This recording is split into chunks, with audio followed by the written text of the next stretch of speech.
Alejandro, consumido por una tristeza que lo acompañaba como una sombra interminable, observaba en silencio a través de los amplios ventanales de su ático en el centro de Monterrey. La ciudad bullía con su ruido constante, claxones, voces, motores y anuncios luminosos que parpadeaban en las avenidas. Todo eso contrastaba con la calma fría de su apartamento, decorado con mármol italiano, lámparas de diseño y alfombras persas. Tenía todo lo que muchos hubieran soñado alcanzar, incluso más de lo que alguna vez imaginó posible, y sin embargo, no tenía amigos. En el mundo de los negocios la amistad rara vez se mezclaba con el poder. Alejandro lo sabía y lo aceptaba con resignación. A sus 42 años estaba solo. Sus padres habían muerto hacía más de una década, nunca se había casado y ya no tenía a quien abrazar ni con quien compartir un café en la mañana. La vida simplemente se había enredado de esa manera. El teléfono, un aparato último modelo colocado sobre la mesa de cristal, comenzó a sonar. «Diga, señor Herrera», preguntó una voz formal al otro lado de la línea. La junta para firmar el acuerdo ha quedado programada para las 3 en punto. ¿Podrá asistir?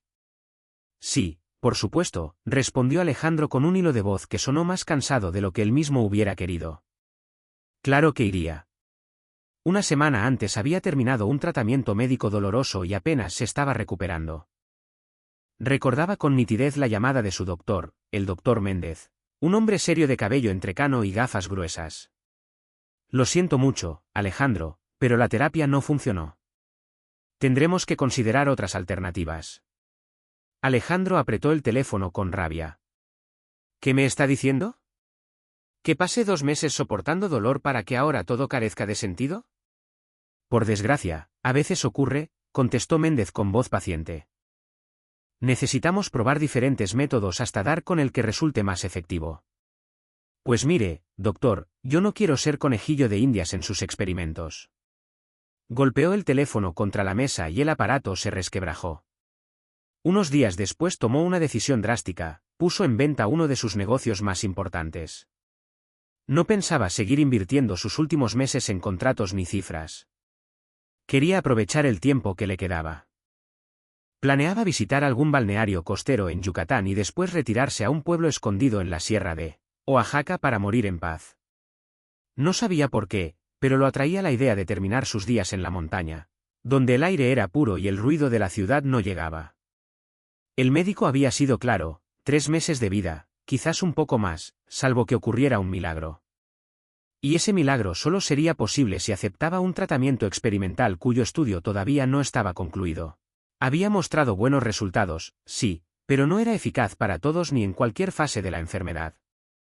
¿Cuál es el porcentaje de éxito en mi caso? Le preguntó Alejandro al doctor. Si le soy sincero, muy pequeño. Todavía estamos en fase experimental. ¿Y para qué quiero ilusionarme para luego llevarme otro chasco? No, gracias. La tarde anterior había salido a caminar por la ciudad. Solo quería disfrutar del simple hecho de seguir de pie, de sentir el viento y el bullicio en lugar de estar postrado en una camilla de hospital convertido en un vegetal. Se detuvo frente a una iglesia barroca del siglo XVIII, y allí una anciana con un pañuelo desteñido en la cabeza se le acercó. Una monedita, por favor. Alejandro, sin pensarlo mucho, sacó varios billetes y se los entregó. La mujer lo miró asombrada, nunca nadie le había dado tanto dinero de golpe. Cuando ya estaba por alejarse, la anciana lo tomó de la manga con fuerza sorprendente. Cuando uno hace el bien a los demás, puede irse de este mundo sin miedo. Siempre habrá quienes lo recuerden con gratitud. Alejandro siguió su camino, pero las palabras de la mujer quedaron clavadas en su mente como una aguja. Aquella misma noche, ya en su apartamento, decidió recoger toda su ropa de abrigo y llevarla al refugio para personas sin hogar que conocía en San Pedro. Ese lugar tenía un significado especial para él, años atrás había financiado su apertura. Allí llegaba gente a la que la vida le había jugado una mala pasada. No eran vagabundos por elección, sino personas que habían sido víctimas de fraudes, mujeres que huían de esposos violentos, familias que lo habían perdido todo en incendios o desalojos. Nunca faltaban camas ocupadas, nunca. Miró el reloj. Faltaban más de 4 horas para la reunión con los inversionistas, así que se tumbó en el sofá con la intención de descansar un poco. La noche anterior apenas había conciliado el sueño. Cerró los ojos y se dejó llevar. De pronto, como si alguien hubiera abierto una puerta en su memoria, aparecieron ante él escenas de hacía 10 años.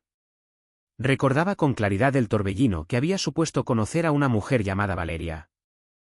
Su relación fue intensa, casi un remolino de emociones, y él estaba convencido de que se casarían. Valeria trabajaba como enfermera en un hospital de Monterrey y vivía con su madre en una pequeña casa. Era una mujer común, sin lujos, muy distinta a las parejas superficiales que Alejandro había tenido antes. Sus antiguas novias le decían que aquella muchacha solo lo quería por dinero. Él se reía en sus caras. ¿Dinero? Valeria es un ángel. Pero estaba equivocado. El día que planeaba pedirle matrimonio, Valeria le solicitó una suma considerable de dinero. Alejandro le dijo que lo pensaría y se marchó. No volvió nunca más. Ella solo lo llamó una vez, al día siguiente. Él colgó de inmediato y Valeria jamás insistió. Sin embargo, de todas las mujeres que habían pasado por su vida, solo ella seguía grabada en su memoria después de tantos años. A su manera, Alejandro la había amado. Despertó una hora después con esa sensación de vacío. Si no supiera que estaba enfermo, habría jurado que estaba sano. El único cambio era que ahora se fatigaba con facilidad y necesitaba varias siestas durante el día. Esa noche, después de la reunión, comenzó a revisar su ropa. Fue entonces cuando apareció doña Carmen, la mujer que lo ayudaba en la casa desde hacía más de 5 años. Señorito Alejandro, ya llegué. Pero Carmen, ya le dije que no hacía falta que viniera más. ¿Y dejar que usted se muera de hambre o que lo cubra el polvo? Ni lo sueñe. Alejandro sonrió. Desde el primer día ella lo trató con un cariño casi maternal. Pasaron meses discutiendo porque él se negaba a desayunar y ella insistía en prepararle gachas, huevos revueltos y jugo de naranja. Al final, ella ganó la batalla. ¿Qué está haciendo?, preguntó Carmen al verlo hurgar en los armarios. He pensado en llevar toda esta ropa al refugio. Buena idea. Pero, ¿y qué piensa ponerse en invierno? En invierno ya no me hará falta nada. Carmen fingió no escuchar esas palabras y respondió con suavidad. Pues también puede comprarse cosas nuevas. Se puso a ayudarlo a empaquetar. Tardaron más de 1 hora en organizarlo todo y otra más en cenar. Alejandro cayó rendido de cansancio y pospuso la visita al refugio para la mañana siguiente. Cuando llegó, los trabajadores lo recibieron con abrazos. Don Alejandro. ¿Cuánto tiempo sin verlo? ¿Ha estado viajando? El trabajo no me da tregua, contestó él con una sonrisa. Pedro, ¿podrías enviar a alguien a mi coche? Traje cajas con ropa y víveres. Claro, ahora mismo. Pase a mi oficina, tomemos un café. Mientras charlaban en el despacho, alguien llamó a la puerta. ¿Puedo pasar, Pedro? Se oyó la voz de un joven. Adelante, Pablo. Estoy con una visita. Un abogado del centro entró con paso firme. Era un muchacho entusiasta que trabajaba allí gracias al patrocinio de Alejandro. Saludó con respeto y luego, dirigiéndose al director, comentó con cierta inquietud. Quería hablarle sobre la nueva muchacha. Su historia parece sacada de un expediente criminal. Alejandro frunció el ceño intrigado. Pedro, el director del centro, miró a Alejandro y enseguida trató de explicarle la situación. Hace unos días llegó una mujer joven, muy educada y tranquila, pero su caso es sumamente delicado. Huyó de su esposo porque la maltrataba. Lo peor es que ese hombre no solo la golpeaba, también le quemó todos sus documentos y ahora no le permite ver a su hijo. Alejandro abrió los ojos incrédulo. ¿Y la policía? ¿Qué hace la policía en todo esto? Pedro bajó la voz. Para nuestra desgracia, él mismo es policía. El silencio se apoderó de la oficina. Pablo, el abogado, agregó con tono grave. Estamos ante un caso complicado. El marido ha puesto una denuncia falsa contra ella. Consiguió testigos que la describen como una mala madre y además todos los bienes del matrimonio estaban a nombre de él. Ella no tiene nada. Ni familia, ni amigos que puedan defenderla. Alejandro se removió en la silla. De pronto, su mente se llenó de la imagen de su amplio apartamento vacío, con habitaciones que nadie ocupaba. ¿Me están diciendo que esta mujer es buena persona, que de verdad necesita ayuda? Sí, respondió Pablo con firmeza. Antes de casarse trabajaba como enfermera, pero su esposo la obligó a dejarlo todo. Primero la aisló del mundo, después comenzó a maltratarla. Alejandro se inclinó hacia adelante, intrigado. ¿Puedo hablar con ella? Se me ha ocurrido algo. Por supuesto. Pablo, dile a Lucía que venga un momento. El nombre cayó como un rayo en el corazón de Alejandro. ¿Lucía? Se estremeció. ¿Podría ser la misma Lucía de su pasado, la mujer que nunca había olvidado? La puerta se abrió y entró una mujer de mirada cansada. Estaba visiblemente más delgada que antes, con los ojos rojos de tanto llorar. ¿Me llamaba, Pedro? Preguntó con voz tímida. Cuando sus ojos se cruzaron, el tiempo pareció detenerse. Alejandro, susurró ella, sorprendida. ¿Lucía? Pedro y Pablo intercambiaron una mirada confusa. ¿Se conocen? Preguntó el director. Sí, nos conocemos, contestó Alejandro con seriedad. Por favor, ¿podrían dejarnos a solas? Ambos accedieron, no sin antes lanzar una última mirada de compasión hacia la mujer. El silencio en la oficina se volvió pesado. Alejandro respiró hondo antes de preguntar. Solo quiero entender una cosa. ¿Por qué me pediste dinero aquella vez? Lucía bajó los ojos. Mi madre estaba gravemente enferma. Necesitaba con urgencia dinero para su tratamiento. ¿Y, se recuperó? Preguntó Alejandro con un hilo de voz. Ella negó con la cabeza. Una lágrima rodó por su mejilla. No. No logré reunir lo suficiente. Murió a los pocos meses. El pecho de Alejandro se apretó con un dolor insoportable. Se dio cuenta de lo estúpido que había sido al no escucharla entonces. ¿Por qué no me explicaste el motivo? Murmuró. Porque te marchaste de inmediato. Intenté llamarte después, pero colgaste. Y después, bueno, el tiempo pasó. Ella levantó la mirada con valentía. ¿De qué querías hablar ahora? Alejandro la observó en silencio. Notaba en su interior un torbellino de emociones, culpa, amor, rabia consigo mismo. Finalmente respondió. Quiero ayudarte. Lucía suspiró con amargura. No me hace ninguna gracia tener que aceptar tu ayuda. Pero debo hacerlo. No por mí, sino por mi hijo. Las palabras golpearon a Alejandro como un trueno. ¿Tu hijo? Sí, dijo ella, mirándolo fijamente. También es tuyo. Alejandro sintió que el suelo se desmoronaba bajo sus pies. ¿Qué acabas de decir? Lo que oíste. Una semana después de que te fuiste supe que estaba embarazada. No te busqué porque habrías pensado que era un invento para sacarte dinero. El silencio se volvió insoportable. Y sin embargo, en su interior sabía que ella tenía razón. Eso mismo habría pensado. Nada podía justificar su huida de entonces. Una hora después, Alejandro ya había movido todas sus influencias. Llamó a un antiguo socio, a un abogado de prestigio, incluso a un conocido en la jefatura de policía. El simple hecho de descubrir que tenía un hijo le había devuelto fuerzas. Cuando salió del centro ya era mediodía. Lucía lo acompañó hasta el coche. Alejandro, escuché que tienes problemas de salud, dijo ella con voz temblorosa. Él la miró sonriendo, aunque sus ojos reflejaban cansancio. No lo voy a negar. Pero ahora al menos sé que no estoy solo. Las lágrimas volvieron a llenar los ojos de Lucía. ¿Quieres decir que no hay cura? Me ofrecieron un tratamiento experimental. Pero las probabilidades de éxito son mínimas. Lo rechacé. ¿Para qué seguir sufriendo? ¿Para qué aferrarme a una esperanza tan pequeña? Ella lo miró con desesperación. Hazlo. Por nosotros. Por nuestro hijo. No estás solo, Alejandro. Te necesitamos. Él no respondió. Subió al coche y se marchó. Pero mientras cruzaba las avenidas de Monterrey, sacó el teléfono y llamó al doctor Méndez. Soy Alejandro Herrera. He cambiado de opinión. Acepto el tratamiento. Pasaron los meses. El tratamiento fue largo, duro, agotador.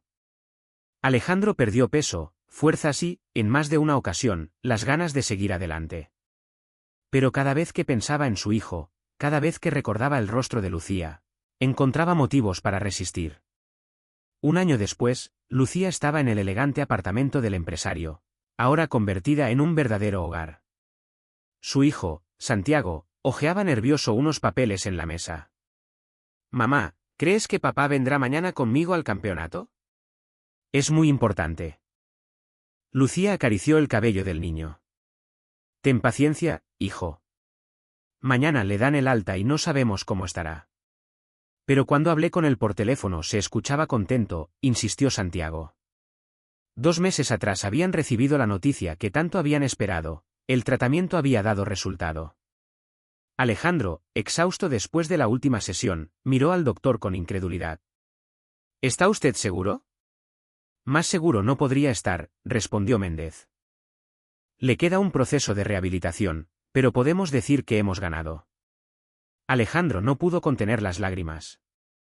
Era la primera vez en su vida adulta que lloraba de alivio. Llamó a Lucía, al escuchar los gritos de alegría de ella, de Santiago y de doña Carmen al otro lado del teléfono, sintió que al fin tenía algo que había buscado toda su vida, una familia. El día de su regreso, Santiago fue el primero en verlo entrar por el pasillo del aeropuerto. «Papá», gritó el niño corriendo hacia él. Alejandro lo levantó en brazos y lo abrazó con fuerza. Después Lucía se acercó y rodeó su cuello con los brazos. Alejandro cerró los ojos. No había palabras suficientes para describir esa felicidad. «Papá, mañana es mi campeonato», dijo Santiago, nervioso. Lucía frunció el ceño. «Hijo, no molestes a tu padre, acaba de salir del hospital». Pero Alejandro sonrió. «No lo regañes». «Por supuesto que iré. Estaré ahí, gritaré y te animaré como el que más. Y ahora vámonos a casa, que tengo un hambre tremenda. Estoy harto de la comida de hospital». Lucía soltó una risa ligera. «Doña Carmen lleva cocinando desde la mañana. Quiere engordarte en una semana». Los tres salieron del aeropuerto abrazados, como si nunca hubieran estado separados. Esa noche, ya en casa, el ático dejó de parecer un museo silencioso. Doña Carmen abría y cerraba cajones como una general de cocina, y el olor a caldo de pollo con cilantro se mezclaba con el de tortillas recién hechas. Lucía puso la mesa con una pulcritud que había aprendido en el hospital y Santiago, excitado por el reencuentro, iba de un lado a otro con la camiseta de su equipo, probándose los tacos frente al espejo del pasillo. «Niño, si corres en la sala te vas a resbalar», advirtió Carmen, aunque sonreía. «Mañana no me resbalo», replicó él. «Mañana gano». Alejandro los observaba desde la barra de mármol, sosteniendo un vaso de agua mineral. Le dolían los músculos, consecuencia de los meses de tratamiento y la nueva rutina de rehabilitación, pero ese dolor era distinto, tenía el sabor de una batalla que al fin se estaba ganando. Cuando se sentaron a la mesa, Carmen les sirvió platos generosos. «A comer», ordenó con cariño. «Que el señorito necesita poner color en las mejillas». Comieron sin prisa. Alejandro apenas podía creer que aquella escena, tan cotidiana, le resultara más valiosa que cualquier contrato firmado. Al terminar, ayudó a recoger, y luego acompañó a Santiago a revisar su mochila del campeonato, hidratación, vendas, uniforme, certificado médico. Todo estaba listo. Cerca de las 10, el teléfono de Alejandro vibró. Era Pablo, el abogado del refugio. «Perdona la hora, Alejandro. ¿Podemos hablar?» «Claro, dime». «Mañana temprano tendremos la audiencia inicial sobre las medidas de protección para Lucía y el niño. Logramos que la juez del juzgado familiar 15º avance el expediente. Pero necesito que estés. Y, hay otra cosa, Asuntos Internos aceptó abrir carpeta contra Ramiro Vázquez». Alejandro cambió el teléfono de mano. «¿Ramiro?» «El exmarido de Lucía. Oficial de patrullaje en Guadalupe. Tenemos indicios de que manipuló declaraciones y movió testigos. Lucía lo observaba en silencio desde el sofá, con los dedos entrelazados. Alejandro asintió despacio, como si Pablo pudiera verlo. Allí estaré. ¿Qué necesitas de mí? Contactos. Y un investigador que se mueva rápido. Ese hombre no juega limpio. Después de colgar, Alejandro respiró hondo. Es sobre la audiencia, les explicó. Mañana, antes del campeonato, tendremos que ir a tribunales. Santiago frunció los labios. Lucía se inclinó hacia él. Si no podemos llegar al inicio del partido, llegamos al segundo tiempo, dijo con suavidad. Lo importante es que tu papá esté sano y que estemos seguros. Llegaremos, prometió Alejandro. Te lo aseguro. Esa misma noche llamó a un viejo conocido, el licenciado Moreno, un sabueso de la investigación privada que debía media vida a Alejandro desde una crisis empresarial de años atrás. Te envío direcciones, nombres y horarios, le dijo. Necesitamos registros de golpes, fotos antiguas, chats, lo que exista. Y quiero saber de dónde salieron esos testigos. Dámelo por hecho, respondió Moreno. Para mañana amanece con material. Lucía, que escuchaba desde la cocina mientras enjuagaba tazas, se acercó con una cautela llena de orgullo. No me acostumbro a pedir ayuda, confesó. Pero gracias. No me la pides, contestó él. Me dejas hacer lo que debí hacer hace 10 años, estar. Durmieron poco. Alejandro, en la habitación principal, se acostó tarde, repasando en su cabeza la secuencia del día siguiente. Tribunal, campeonato, visita de control con el terapeuta físico. En el cuarto contiguo, Lucía velaba el sueño de Santiago, que por fin se había rendido al cansancio con los tacos a los pies de la cama. A las 8 en punto, el pasillo del juzgado estaba lleno. Pablo se encontró con ellos junto a un banco de metal. Les presento a Jimena Duarte, anunció, es la fiscal de asuntos internos que tomó la carpeta. La mujer, de pelo recogido y voz sin rodeos, estrechó la mano de Lucía y después la de Alejandro. Señora, necesitamos serenidad. Hoy pediremos orden de restricción y custodia provisional. Traigo reportes del Hospital Metropolitano de hace 2 años que refuerzan su dicho. También hemos localizado a una enfermera que puede testificar que usted pidió días sin goce por hematomas. La jefa de piso, susurró Lucía. Creí que me había olvidado. No. La gente decente no olvida, dijo Jimena. Pablo abrió su carpeta. Además, Moreno consiguió los movimientos bancarios de 2 testigos que declararon contra usted. Hay depósitos sin justificar provenientes de una cuenta asociada a un primo de Vázquez. La audiencia fue breve pero tensa. El juez escuchó, revisó las constancias y concedió de inmediato las medidas de protección. Distancia mínima de 300 metros y prohibición de contacto. También otorgó a Lucía la custodia provisional de Santiago y ordenó visitas supervisadas a petición del menor, que, por supuesto, no quería ver a Vázquez. Al salir, Lucía apoyó la espalda en la pared y respiró como si se quitara una losa de encima. Gracias, dijo, mirando a Pablo, a Jimena y a Alejandro por turnos. No sé cómo se agradece algo así. Ganamos una primera colina, respondió Pablo. Ahora falta la montaña. Alejandro miró la hora. Tenemos 10 minutos para llegar a la cancha. El deportivo en San Pedro estaba colmado. Niños en calentamiento, padres agitando banderines, profesores con silbatos. El sol de media mañana arrancaba destellos del césped. Santiago se cambió de prisa, con la ayuda del entrenador. Los vio entrar y alzó la mano. «¡Llegaron!», gritó, con esa mezcla de alivio y orgullo que hace a los niños parecer más altos. Durante el primer tiempo, Alejandro mantuvo la serenidad. En el segundo, ya estaba de pie, coreando junto al resto de la tribuna. A la mitad del parcial, Santiago recibió un pase imposible y definió cruzado, como apenas unas semanas antes solo se atrevía a imaginar. Gol. El estadio pequeño tembló. Lucía lloró en silencio. Carmen, que había llegado en taxi, porque ustedes no me van a dejar fuera de las alegrías, agitó un pañuelo. Ganaron por la mínima. Al abrazarse, Santiago apretó con fuerza el cuello de su padre. Sabía que ibas a venir, dijo, sin soltarlo. Y voy a seguir viniendo, prometió Alejandro. Es lo que hacen los papás. Celebraron en una fonda de la colonia, carne asada, frijoles y limonadas. Santiago le enseñó a Lucía un dibujo que había hecho en la escuela, 3 figuras en crayola debajo de un cielo azul torpe. Mi familia. ¿Puedo colgarlo en el estudio? Preguntó Alejandro. En el estudio no, intervino Carmen. En la sala, para que lo vea cualquiera que entre. Por la tarde, ya en casa, Moreno llegó con novedades. Traía ojeras y una carpeta voluminosa. Se movieron rápido, dijo, pero nosotros más. Encontré a una vecina que escuchaba gritos a menudo y que grabó audios por miedo.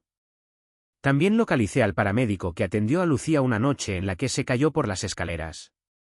La versión no se sostiene, la trayectoria de las lesiones no concuerda con una caída, concuerda con golpes. Y aquí están los depósitos a los testigos. Jimena, que se había sumado por videollamada, sonrió con prudencia. Con esto podemos solicitar suspensión preventiva. Mañana pido audiencia. Lucía se sentó despacio. Por primera vez en mucho tiempo, la palabra mañana no le provocó angustia. Quiero volver a trabajar, dijo, casi en un susurro. No ahora, pero pronto. No sé si en urgencias otra vez, cualquier área. Cuando estés lista, respondió Alejandro. Y si quieres, montamos algo.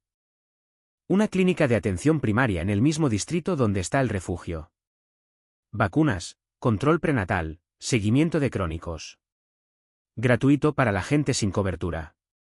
Lucía lo miró con una mezcla de admiración y cautela. No me prometas el cielo si vas a estar en rehabilitación hasta diciembre. Te prometo una cosa a la vez, mañana te acompaño a hablar con Pedro para ver el espacio. Después veremos presupuestos. Carmen aplaudió. Eso, una promesa por vez y un plato por vez. Y ahora, a la cena ligera, que el señorito tiene indicaciones del doctor. Los días siguientes fueron una coreografía exacta entre terapias, firmas, idas al refugio y tardes en la cancha. Alejandro empezó a recuperar fuerza. Su fisioterapeuta, el joven Durán, le marcaba rutinas con paciencia militar, movilidad, respiración, caminata. La salud es un negocio a largo plazo, bromeaba Durán. Y aquí no se aceptan socios impacientes. Coincido, respondía Alejandro, riendo. Por una vez, invertiré sin apurar rendimientos. Mientras tanto, el caso judicial se robustecía. Jimena consiguió que un juez de control citara a Vázquez por coacción de testigos y abuso de autoridad. La noticia corrió por el pasillo de la comandancia como pólvora mojada, se oía, se sentía, pero avanzaba con una lentitud que delataba miedo. Una tarde, a la salida del refugio, Alejandro notó un automóvil estacionado demasiado tiempo frente a la puerta. No era paranoico, pero la prudencia se aprende con los años. Llamó a Moreno. Tengo una sombra en la esquina. Placas de Nuevo León, sedán gris. La tengo, dijo Moreno. Te marco en 10. A los pocos minutos, un patrullero pasó despacio, y el sedán arrancó con torpeza, doblando hacia la avenida. En el retrovisor, Alejandro alcanzó a ver un perfil conocido. No dijo nada Lucía. No aquella tarde. En vez de eso, fueron a ver el local contiguo al refugio, un antiguo consultorio dental sin uso. Pedro les mostró el sitio con entusiasmo. Con unas manos y algo de pintura, queda perfecto, aseguró. Si logramos un convenio con el municipio, pueden traer vacunas y tirar red con voluntarios. Y a mediano plazo, un laboratorio básico, sumó Lucía. Hemoglobina, glucosa, orina. No se imaginan la diferencia que hace detectar a tiempo. Alejandro tomaba notas como un estudiante aplicado. Habían pasado años desde la última vez que un proyecto le iluminó la mirada de esa manera. Esta vez, la rentabilidad no se medía en pesos, se medía en alivios. Esa noche, cuando Santiago se durmió, Lucía salió al balcón con una taza de té. Monterrey vibraba con su claridad de luces. Alejandro estaba ya allí, sentado, con una manta en las piernas y un libro abierto boca abajo. Hoy te vi feliz, dijo ella. Hoy me vi vivo, respondió él. Hay diferencias que uno no distingue hasta que las pisa. Se quedaron en silencio, lados de un mismo descanso. Al cabo, Lucía habló. Cuando te fuiste, pensé que nunca iba a volver a confiar en nadie. Ni en mí. Y no tienes por qué creer en mí porque yo te lo pida, dijo Alejandro. Te lo voy a demostrar viviendo. Llegando a las 6 a la terapia, a las 7 al desayuno, a las 8 al refugio, a las 5 a la cancha. Todos los días. Eso no dura para siempre, sonrió ella, con ternura. No. Pero dura lo suficiente para construir algo que sí. Lucía apoyó la cabeza en su hombro. El libro quedó olvidado, las luces siguieron parpadeando y la ciudad, por un instante, pareció callar. La audiencia contra Vázquez fue 3 días después.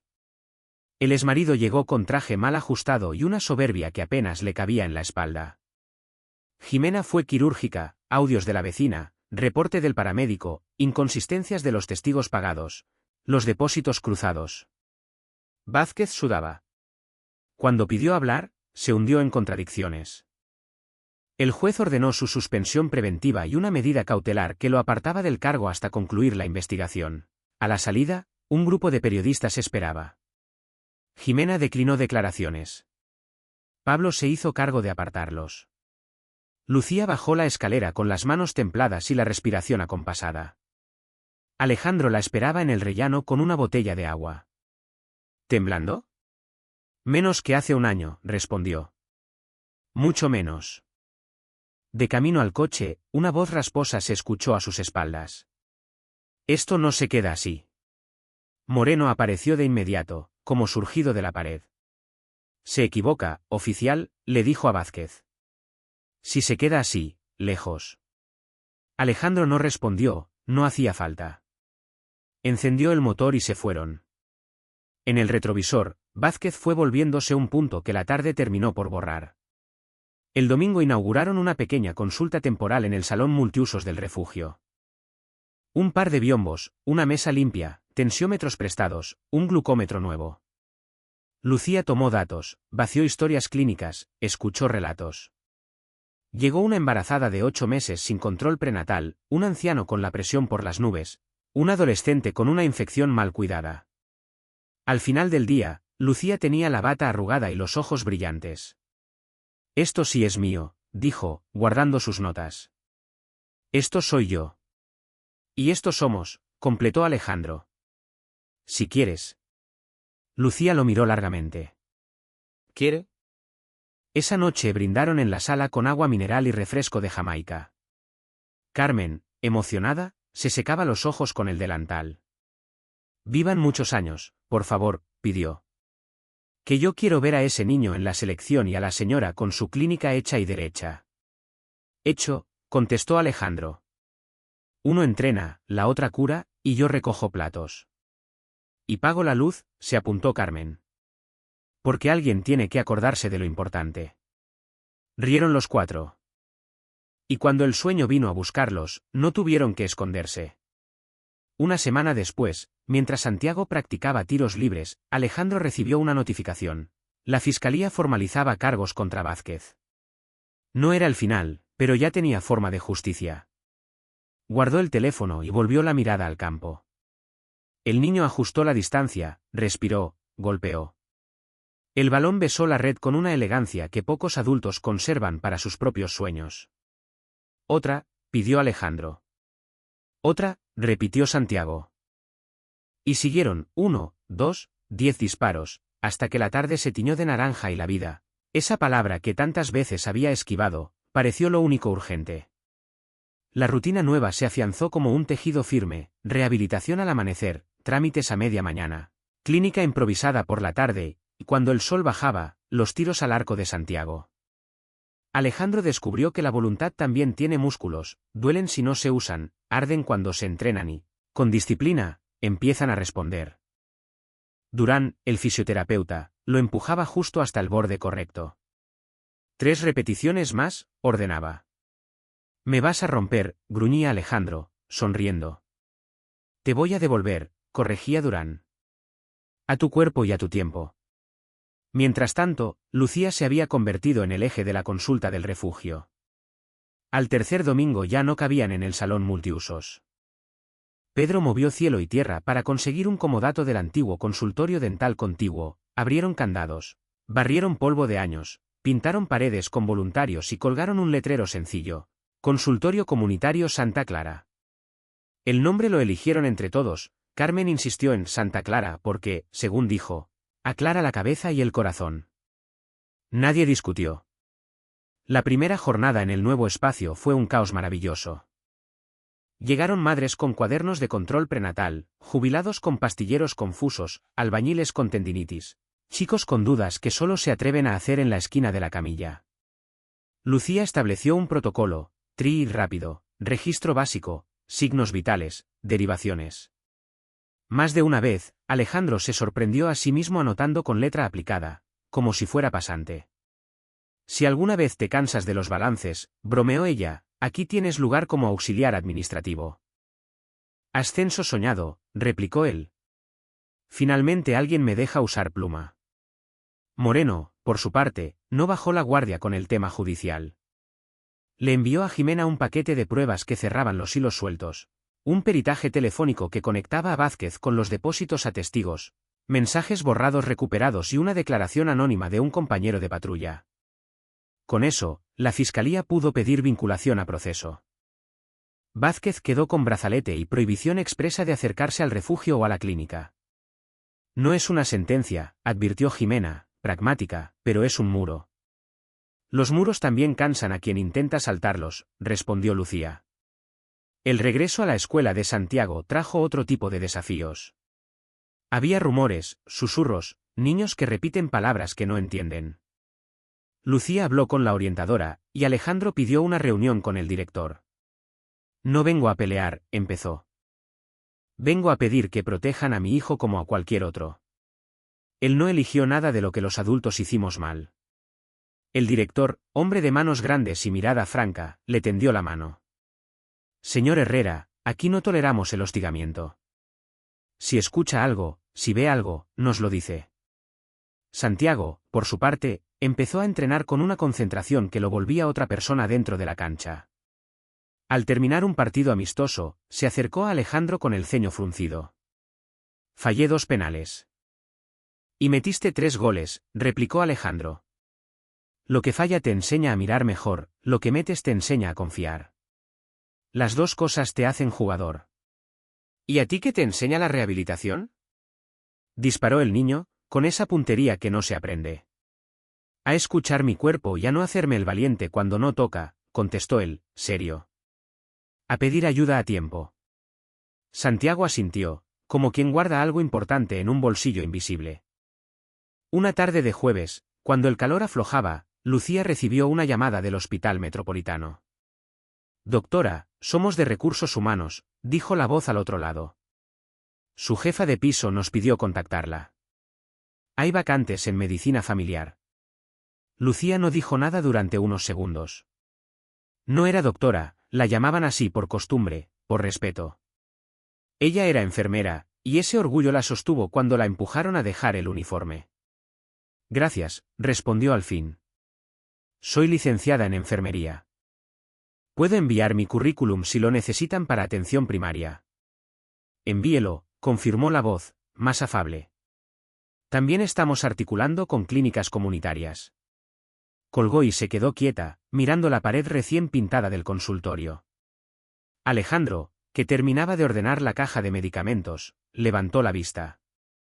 ¿Buenas noticias? Tal vez. No quiero correr, dijo ella. Pero quizá podamos formalizar un convenio de prácticas, capacitaciones, suministro de biológicos. Dilo, sonrió él, es el tipo de burocracia que me emociona. Esa semana organizaron una reunión en el refugio. Asistieron Pedro, 2 trabajadoras sociales del municipio, una pediatra jubilada que ofreció voluntariado, representantes de una farmacéutica que podían donar tiras reactivas y un sacerdote joven que había prestado el salón la primera vez.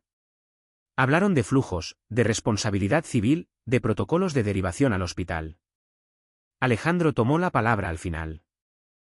No vengo a pedirles que hagan más de lo que ya hacen, dijo. Vengo a proponer que hagamos juntos exactamente lo que sí podemos. Si algo he aprendido es que los milagros son obra de la suma. Firmaron un preacuerdo. Carmen llevó empanadas y un jarro de agua fresca. El sacerdote brindó con limonada. Pedro, con los ojos brillantes, se acercó a Lucía.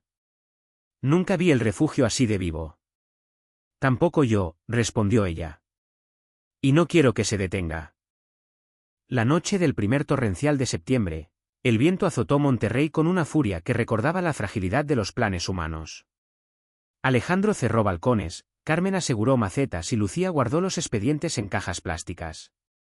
A medianoche, el teléfono de Moreno vibró en el bolsillo de Alejandro. Se movió alguien cerca del consultorio, dijo el investigador. 2 sombras. No parecían vecinos curiosos. ¿Hay daño? No. Huyeron cuando vieron la patrulla municipal. Pero dejaron una marca en la puerta trasera. Voy para allá. No, lo frenó Moreno. Ya está policía. Y yo estoy aquí. Mañana cambiamos cerraduras y ponemos sensor de movimiento con foco. Alejandro colgó, apretando la mandíbula. Lucía, que lo observaba, se acercó sin decir ¿qué pasa? Ya había aprendido a reservar preguntas para no gastar el aire. Lo manejamos, dijo él. Podría ser travesura, podría ser aviso. De cualquier forma, nos adelantamos. No vamos a detener la clínica, afirmó ella. No. La vamos a cuidar mejor. Al día siguiente, con lluvia todavía en los charcos, pusieron una lámpara con sensor, reforzaron la puerta trasera y coordinaron con el comandante de la zona una ronda nocturna por una semana. Jimena solicitó agregar esa tentativa al expediente de Vázquez como contexto de riesgo. A veces no se trata de probar que fue él, explicó, sino de demostrar que el peligro es real para mantener las medidas. Carmen, menos técnica y más contundente, dejó un rosario pequeño detrás del botiquín. Por si acaso, dijo, sin solemnidad. Lo espiritual no hace daño y a veces empuja. El cuerpo de Alejandro respondió como responden los cuerpos que quieren quedarse, despacio, con recaídas, pero en dirección a la vida.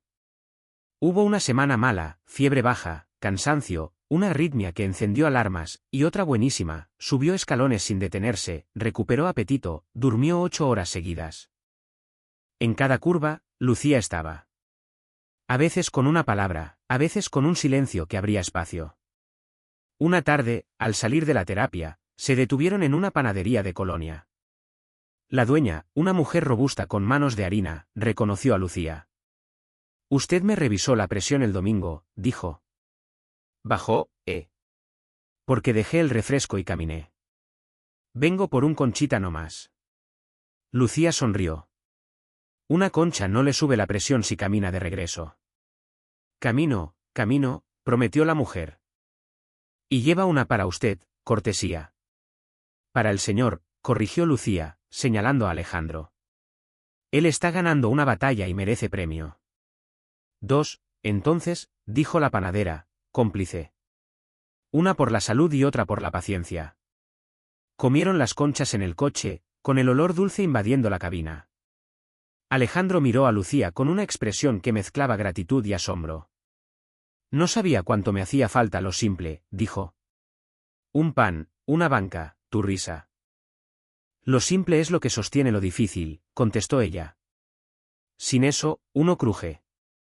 La vinculación a proceso de Vázquez fue noticia pequeña en un periódico local.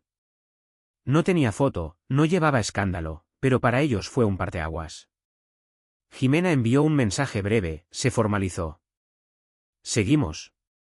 Pablo, más efusivo, cayó al consultorio con una bolsa de café y una sonrisa de dientes grandes. A veces la justicia se parece a la lluvia de Monterrey, dijo, tarda, amenaza, asusta, pero cae. Y cuando cae, limpia, agregó Pedro.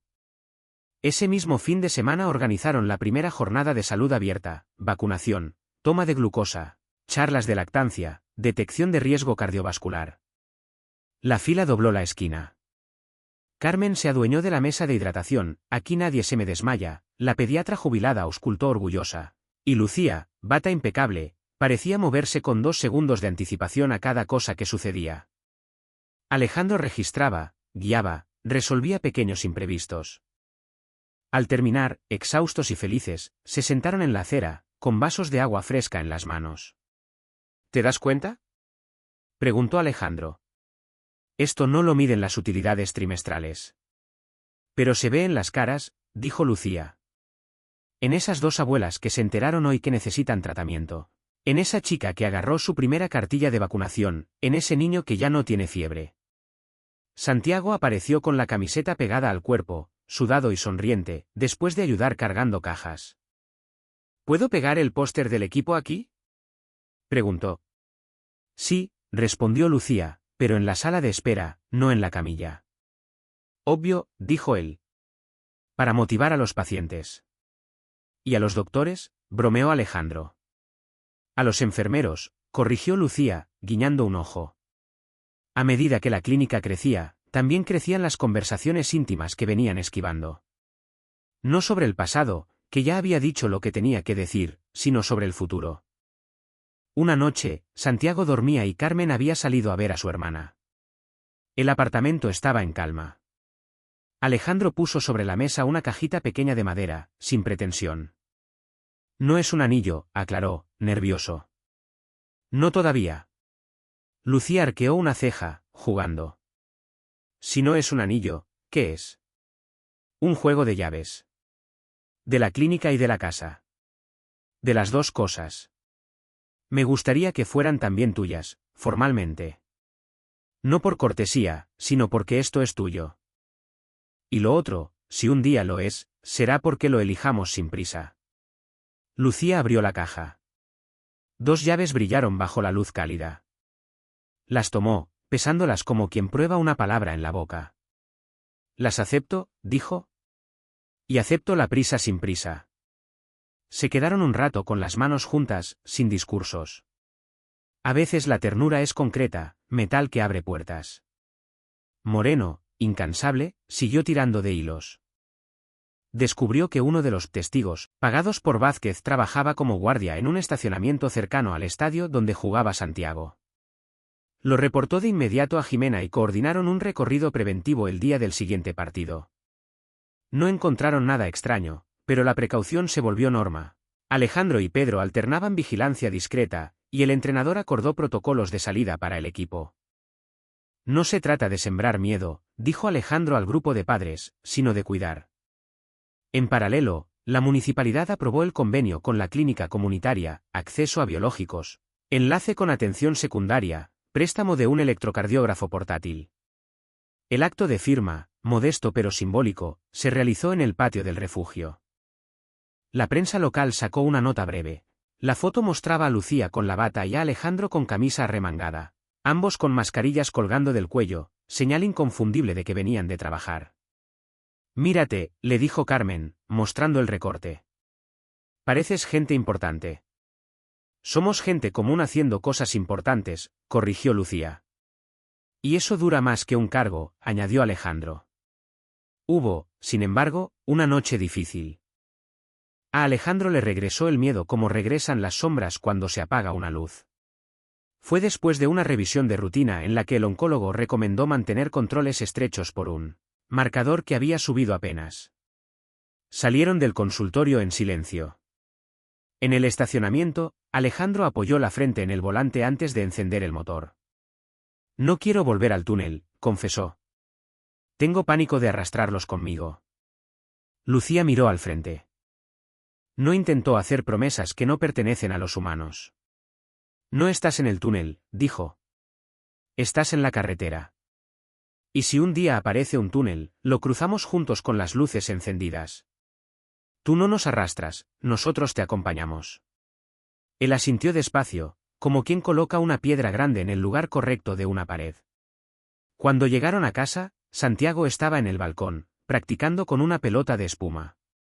«¿Le pego despacio o fuerte?», preguntó. «Como sientas», dijo Alejandro. «Pero mira bien primero». «Eso me lo dijiste la otra vez», sonrió el niño. Y funcionó. El siguiente domingo, la clínica atendió a su paciente número 1000. No hubo discursos, pero Carmen apareció con una charola de galletas y le puso una vela diminuta a una de ellas. «Pida un deseo, señorito», le dijo a Alejandro. Él cerró los ojos un segundo, sopló la vela y no confesó el deseo. Lucía, sin preguntar, le apretó la mano debajo de la mesa. Hay deseos que se revelan viviendo, no contándose. Antes de cerrar, llegó una mujer joven con una barriga pequeña y ojos enormes. Tenía miedo. Lucía la sentó, le tomó la presión, le explicó con paciencia lo que harían. Alejandro le consiguió una cita para ultrasonido en el hospital y le imprimió en letra clara las recomendaciones de alimentación. Cuando la mujer se fue, más tranquila, Lucía se apoyó en la mesa con un cansancio dulce. Cada persona que cruza esa puerta me recuerda por qué elegí esta profesión, dijo. Y cada persona que sale por esa puerta me recuerda por qué elegí quedarme, contestó Alejandro. Esa noche, ya tarde, el teléfono de Jimena vibró con una actualización. La audiencia intermedia del caso Vázquez se fijaba para dentro de 6 semanas. Pablo envió de inmediato un plan de testimonios: vecina, paramédico, jefa de piso, perito de lesiones, analista financiero. Es la recta, escribió. No aflojemos. No aflojamos, respondió Lucía, con la seguridad que da el cansancio bien ganado. En el horizonte cercano, la vida se organizaba en capas: lo inmediato, la toma de medicamentos, el desayuno, el uniforme de Santiago, lo semanal, terapias, turnos de clínica, trámites, y lo que empezaba a parecer futuro, un proyecto arquitectónico sencillo para ampliar el consultorio a 2 cubículos y una sala de educación para la salud. Alejandro, con su antigua precisión de empresario, trazó un presupuesto sin florituras: materiales, mano de obra, equipamiento básico. Decidieron financiarlo a medias, él con ahorros, la clínica con microdonaciones transparentes. Nada de placas con nombres, propuso Lucía. Una pizarra con cuentas claras y listo. Trato hecho, aceptó Alejandro. Lo único que llevará mi nombre será el folder donde guardo tus listas. Santiago, entusiasmado, se ofreció a pintar un mural con sus amigos. Planteó un balón cruzando un corazón que latía, y a un costado, una silueta sencilla de una familia de 3. No tiene que ser nuestra cara, aclaró. Es cualquiera. Es todos, dijo Carmen. Y que nadie me ensucie el piso. El día que empezaron a trazar el mural, un viento tibio entró por la ventana abierta de la sala de espera. Por un instante, Alejandro pensó en aquel plan viejo de irse a morir a la sierra. La imagen se volvió tan ajena como un país que uno visitó de niño. No porque la montaña hubiera dejado de ser hermosa, sino porque la vida, esta vida concreta, con nombres y horarios, le quedaba mejor. Lucía, que lo vio mirar hacia afuera, se acercó con una brocha en la mano. ¿En qué piensas? En que sigo aquí, dijo él. Y en que, si algún día vamos a la sierra, será a caminar, no a escondernos. Entonces ve entrenando, rió ella. Porque Santiago quiere subir cerros. Subiremos, prometió Alejandro. Todos. Despacio, pero juntos. Y así, entre brochazos y risas, entre papeles firmados y controles al día, la historia, esa que parecía escrita para acabarse, empezó, sin alardes, a quedarse.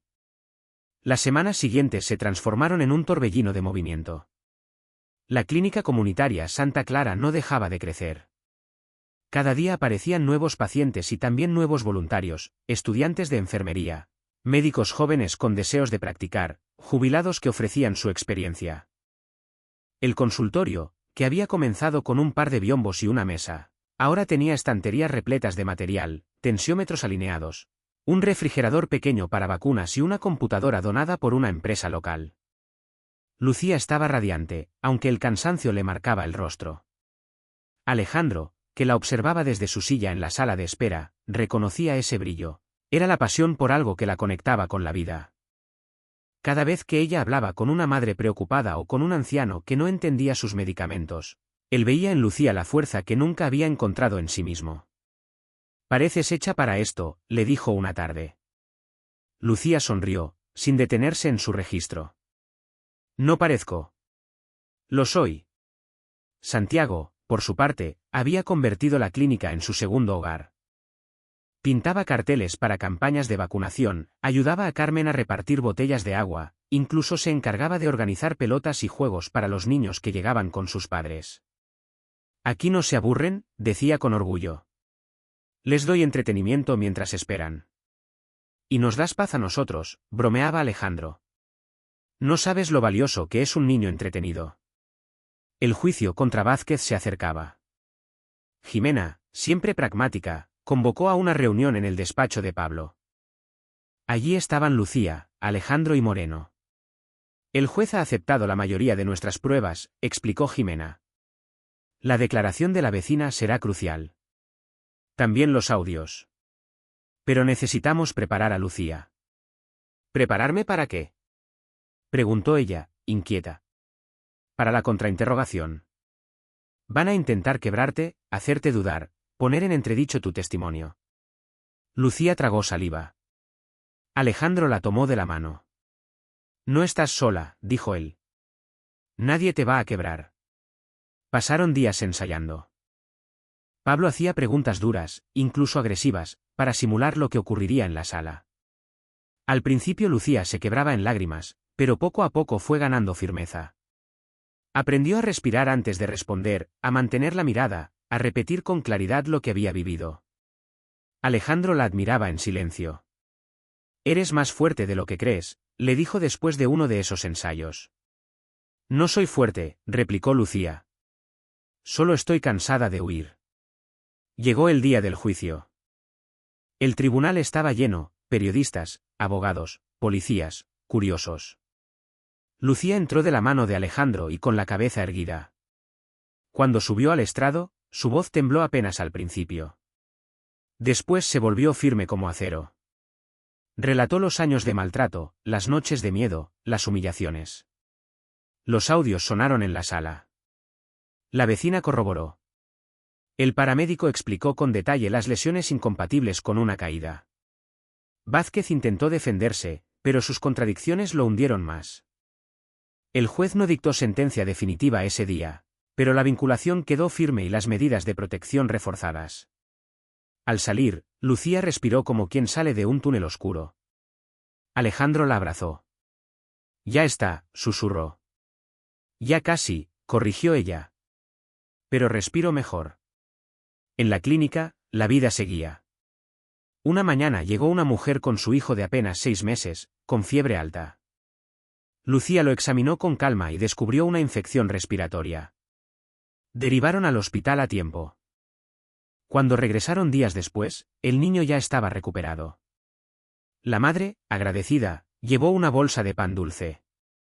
Es lo único que puedo darles, dijo con lágrimas en los ojos. Lucía la abrazó. Aquí no se paga con dinero. Se paga con salud. Alejandro observaba estas escenas con un nudo en la garganta. Recordaba a la anciana que le pidió una moneda frente a la iglesia aquel día, la que le dijo que hacer el bien daba paz al morir. Quizás todo había comenzado con esas palabras. Mientras tanto, la salud de Alejandro seguía en proceso de recuperación. Había días buenos y días malos, pero cada avance era celebrado como un triunfo. Una tarde logró subir 3 pisos de escaleras sin detenerse. Santiago lo esperaba arriba con los brazos en alto, como si su padre hubiera ganado un maratón. «¿Lo lograste?», gritó el niño. Alejandro, jadeando, levantó el pulgar. «Lo logramos. Porque me empujaste». Esa noche cenaron en familia. Carmen sirvió caldo tlalpeño y tortillas calientes. Lucía puso música suave. Santiago hablaba emocionado sobre un próximo torneo. Alejandro los miraba y pensó que, si la vida se acabara mañana, al menos se iría habiendo conocido lo que era un hogar. Pero no quería que se acabara. No todavía. Un domingo, después de la consulta comunitaria, Alejandro llevó a Lucía y a Santiago a un mirador en la sierra cercana. El aire era fresco, y desde allí la ciudad parecía un tablero de luces. Se sentaron en una banca de madera. Hace un año quería venir a la montaña para morir, confesó Alejandro. Ahora quiero venir para vivir. Lucía lo miró con ternura. Entonces vinimos al lugar correcto. Santiago, que escuchaba atento, levantó la voz. Prometamos que subiremos juntos, los 3. A la montaña más alta que encontremos. Prometido, dijo Alejandro. Prometido, repitió Lucía. Se dieron la mano, los tres, como un pacto silencioso. Con el tiempo, la Clínica Santa Clara fue reconocida por el municipio. Recibieron visitas de autoridades, notas en periódicos, incluso propuestas de financiamiento. Pero Alejandro y Lucía insistieron en mantenerla simple y cercana. Nada de burocracia excesiva ni protocolos fríos. Querían que siguiera siendo un lugar donde la gente sintiera confianza. Una tarde, después de atender a más de 40 pacientes, Lucía se desplomó en una silla. Alejandro le llevó un vaso de agua. «Necesitas descansar». «Necesito seguir», replicó ella. «Descansaré cuando la gente deje de necesitarme». «Entonces nunca», sonrió él. «Y yo estaré aquí para recordarte que también eres humana».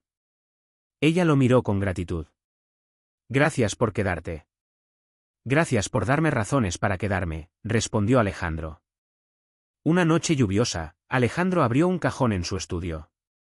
Allí estaba la caja de madera que le había entregado a Lucía con las llaves. Esta vez, guardaba algo más, un pequeño estuche de terciopelo. Lo miró durante un largo rato. No lo abriría todavía. No era momento de precipitarse. Pero saber que estaba allí, listo, le daba paz. Se asomó al balcón. La ciudad brillaba bajo la lluvia. Pensó en todo lo que había perdido y en todo lo que había ganado.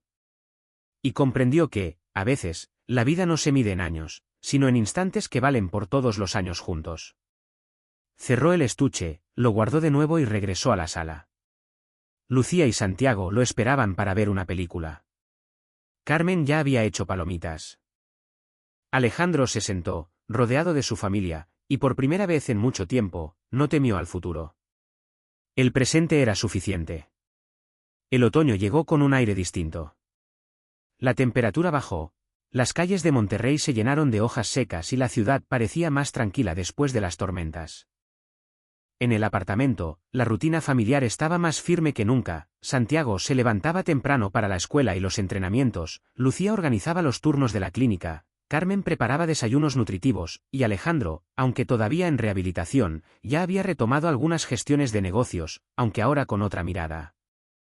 «Ya no me importa crecer por crecer», dijo una mañana mientras tomaban café en la cocina. «Si el dinero no se usa para algo que valga la pena, no sirve de nada». Lucía lo miró con una mezcla de orgullo y complicidad. «Entonces ya no eres el Alejandro de antes». «Ese Alejandro murió el día que entendí que tenía una familia», contestó él. «Y créeme, no quiero que resucite». En la clínica, los cambios eran visibles. Ahora tenían una pequeña sala de educación donde Lucía daba charlas sobre nutrición, lactancia y prevención de enfermedades. Santiago pintó un mural con sus amigos, un corazón enorme atravesado por un balón de fútbol, con la frase, «La salud también se juega en equipo». Un día llegó un grupo de universitarios de la Facultad de Medicina para hacer prácticas. Estaban nerviosos, llenos de teoría pero con poca experiencia real. Lucía los guió con paciencia, Alejandro organizó los registros y Carmen, como siempre, se encargó de que nadie se fuera sin un vaso de agua y un panecillo. «Aquí todos aprenden», dijo Lucía a los jóvenes. «Yo sigo aprendiendo cada día». El juicio contra Vázquez avanzaba.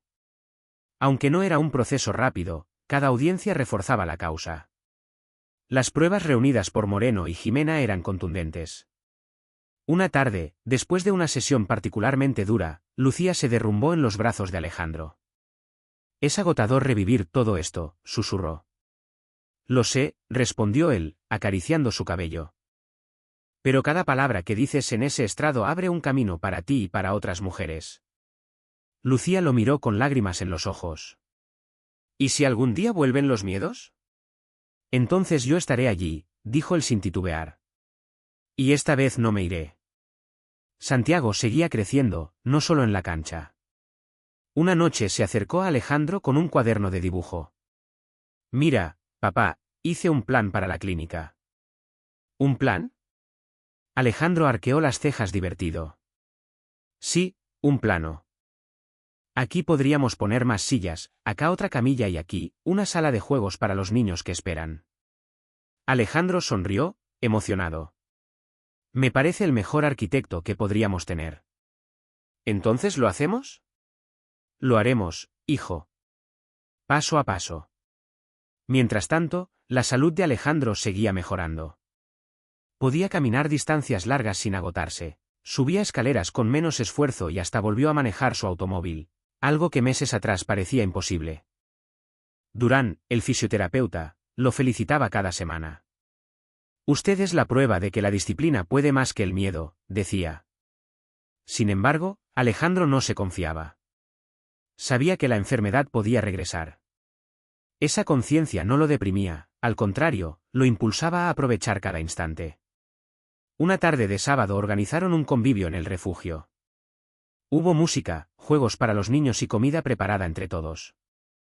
Carmen cocinó una enorme olla de pozole, Pedro llevó refrescos, Lucía preparó ensaladas y Alejandro financió el alquiler de un pequeño escenario donde tocaron unos jóvenes músicos de la colonia.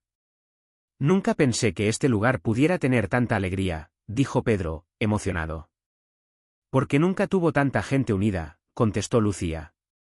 Santiago jugaba fútbol con otros niños en el patio. Alejandro lo observaba y recordó su propio deseo de retirarse a morir en silencio. Qué distinto era todo ahora. Había encontrado razones para quedarse. Esa noche, al regresar al apartamento, Alejandro sacó de nuevo el pequeño estuche de terciopelo. Lo abrió. Dentro, un anillo sencillo brillaba bajo la luz tenue de la lámpara. No era ostentoso, ni necesitaba serlo. Lo guardó otra vez, con la certeza de que pronto llegaría el momento de entregarlo. Lucía salió del baño con el cabello mojado y lo encontró pensativo. ¿En qué piensas? Alejandro sonrió. En lo afortunado que soy. El día de la audiencia final contra Vázquez, la tensión era enorme. La sala estaba llena de periodistas. Lucía declaró con firmeza. Los testigos hablaron, los audios se reprodujeron. Al final, el juez dictó sentencia, culpable de violencia intrafamiliar, coacción de testigos y abuso de autoridad. La condena fue ejemplar. Lucía respiró aliviada, aunque sabía que las cicatrices emocionales no desaparecerían de un día para otro. Alejandro la abrazó frente a todos, sin importar miradas ni cámaras. Se acabó, susurró. Se acabó, repitió ella, con lágrimas que esta vez eran de liberación. Días después, organizaron en la clínica una jornada especial para mujeres. Charlas de prevención, asesoría legal, atención psicológica. Fue un éxito. Lucía habló frente a decenas de mujeres con una seguridad que Alejandro admiraba. Nadie merece vivir con miedo, dijo. Y si alguien aquí lo siente, sepa que no está sola. Al final del día, Alejandro tomó su mano. Estoy orgulloso de ti. Lucía sonrió, cansada pero feliz. No lo habría logrado sin ti. Ni yo sin ti, respondió él. Una tarde tranquila, Santiago jugaba en el balcón con su balón de espuma. Alejandro llamó a Lucía al estudio. Sobre la mesa estaba la cajita de terciopelo. Lucía lo miró sorprendida.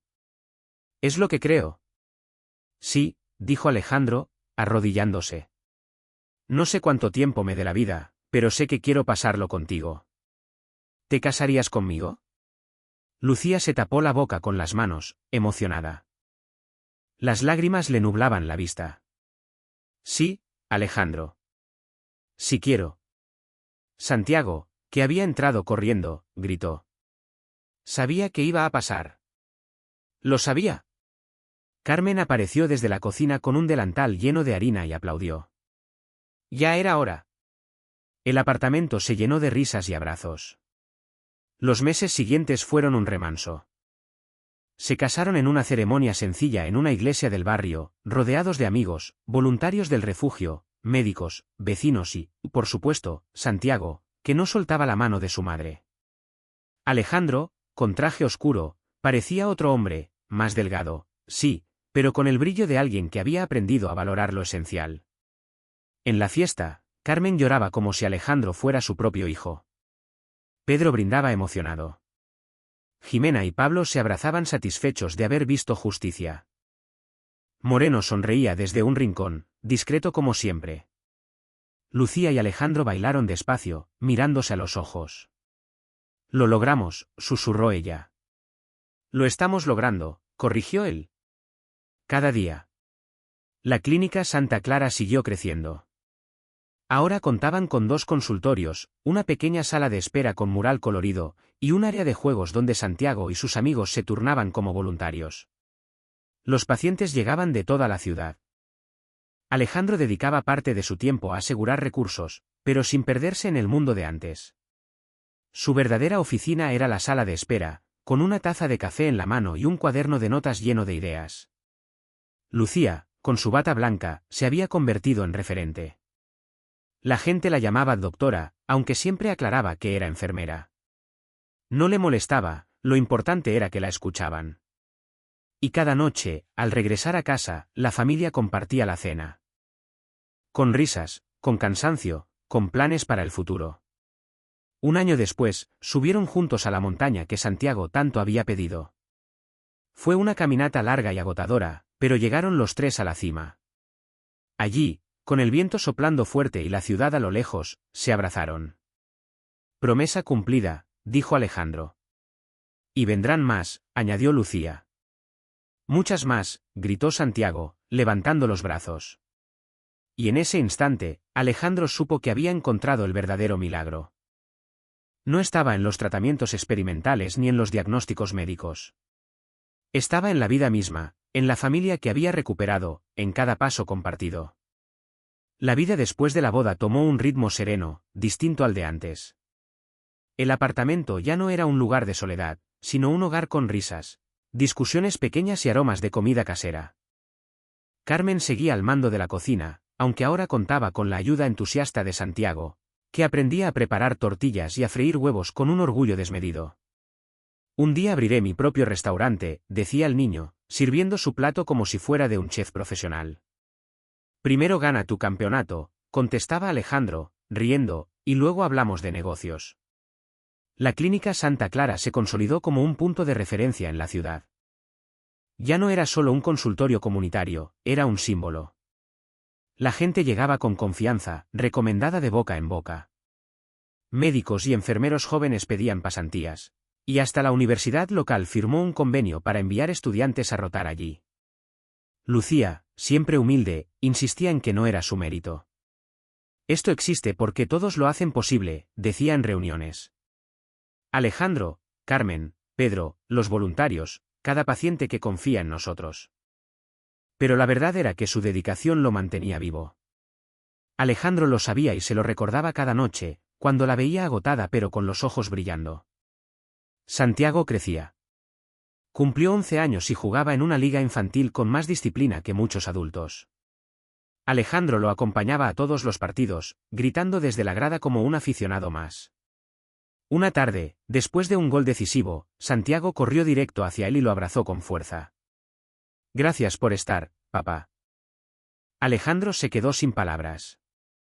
Solo pudo estrecharlo contra su pecho.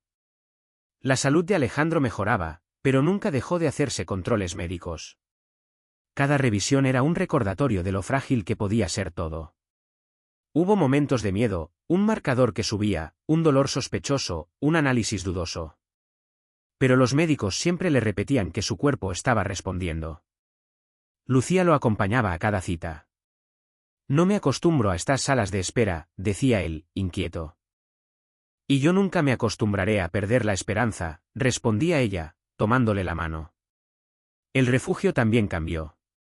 Con el apoyo de la clínica, pudieron abrir un ala especial para mujeres con hijos. Se convirtió en un lugar seguro para quienes huían de la violencia. Lucía daba charlas allí, Alejandro gestionaba donaciones y Santiago jugaba con los niños mientras sus madres recibían atención. Una de esas tardes, Alejandro recordó la frase de la anciana frente a la iglesia: cuando uno hace el bien a los demás, puede morir sin miedo. La llevaba grabada en el alma. Quizá esa mujer había sido enviada para encender la chispa que lo condujo hasta aquí. Con el tiempo, la familia se permitió pequeños viajes.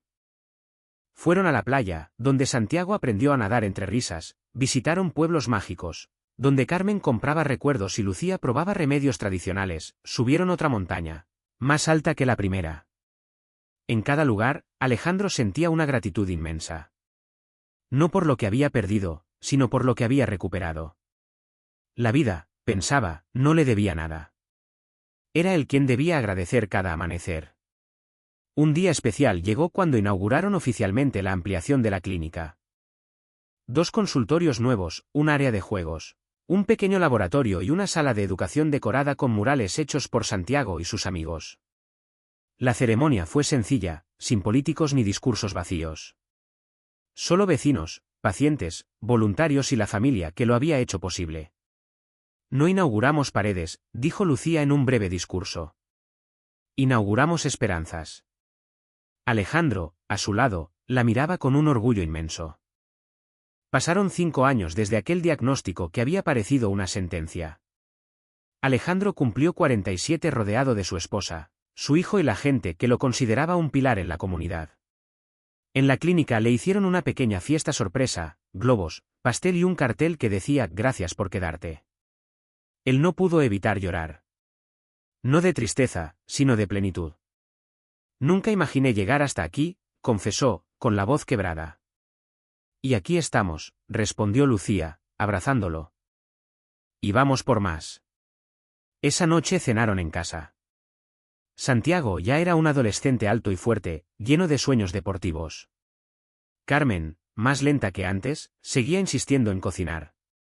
Alejandro y Lucía la ayudaban, aunque ella siempre reclamaba que lo hacían sin sazón. La mesa estaba llena, platos caseros, risas, recuerdos. Alejandro miró a su familia y supo que aquel era el verdadero milagro. No el tratamiento experimental, no los diagnósticos médicos. El milagro era haber encontrado el sentido de su vida en el amor, en la entrega y en la segunda oportunidad que jamás imaginó tener. Al levantar su copa de vino, pronunció con calma: «Brindo por ustedes, porque me enseñaron a vivir de verdad».